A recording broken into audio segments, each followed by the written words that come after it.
한 해를 마무리하는 요즘 직장인들은 연말 보너스를 받았거나 아니면 내년 초 보너스를 얼마나 받을지 기대하는 시기죠. 미국에선 이런 회사도 있었습니다. 전 직원에게 예고도 없이 총 119억 원에 달하는 연말 깜짝 보너스를 선물한 겁니다. 미국 메릴랜드에 본부를 둔 한 부동산 회사 이야기인데요. 회사 송년 파티장에서 전 직원에게 1인당 평균 약 6천만 원의 보너스를 선물했습니다. 직원들 당연히 좋아하고 일부는 눈물을 흘리기도 했다고 합니다.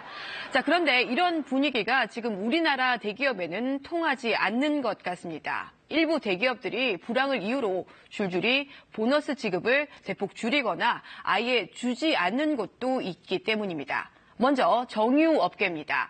정유업계 직원들은 그동안 높은 보너스를 받으면서 부러움을 샀는데요. 불과 2년 전만 해도 기본급의 10배를 줄 정도로 그야말로 잘 나갔지만 지난해에는 기본급의 3배 정도로 보너스 금액이 줄더니 올해는 이보다 더 축소될 것이라는 게 업계 안팎의 이야기입니다.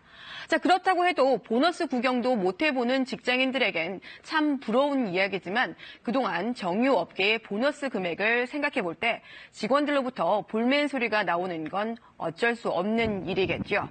이렇게 된 건 세계 경기가 전반적으로 불황이었던 데다 원유를 정제해서 남는 이익이 줄었기 때문입니다. 재계에선 정유업계가 이 정도면 다른 업계는 말할 필요가 없을 정도로 보너스 기대를 안 해야 한다고 하는데 이 말이 아예 틀리지는 않은 것 같습니다. 아예 보너스를 지급 못하는 곳도 있습니다. 먼저 LG 디스플레이입니다. 올해 LG 디스플레이의 보너스는 영원 없습니다. 지난해 연말 보너스로 기본급의 350%를 준 것과는 너무 다르죠. 중국이 저가 LCD 패널 물량을 쏟아내면서 경쟁력이 약화돼서 LG 디스플레이는 지금 연간 누적 적자가 1조 원에 달하는 상태입니다. 심지어 지난달엔 사무직 5년차 이상을 대상으로 희망퇴직을 실시했을 정도입니다. 항공업계도 사정은 비슷합니다. 대한항공도 내년 초 보너스를 받기가 어려울 것으로 보입니다. 지난달 임원수를 이미 30% 가까이 줄이면서 실적 악화가 예고됐죠. 이번 달 초엔 만 50세 이상, 15년 이상 근속한 직원을 대상으로 역시 희망퇴직까지 받았습니다. 이런 상황에서 영업이익이 최소 6천억 원은 돼야 보너스를 줄 수 있는데 지금 영업이익이 1,300억 원대에 불과해서 이런 상황이라면 받기가 어려울 것으로 예상하는 직원들이 많습니다.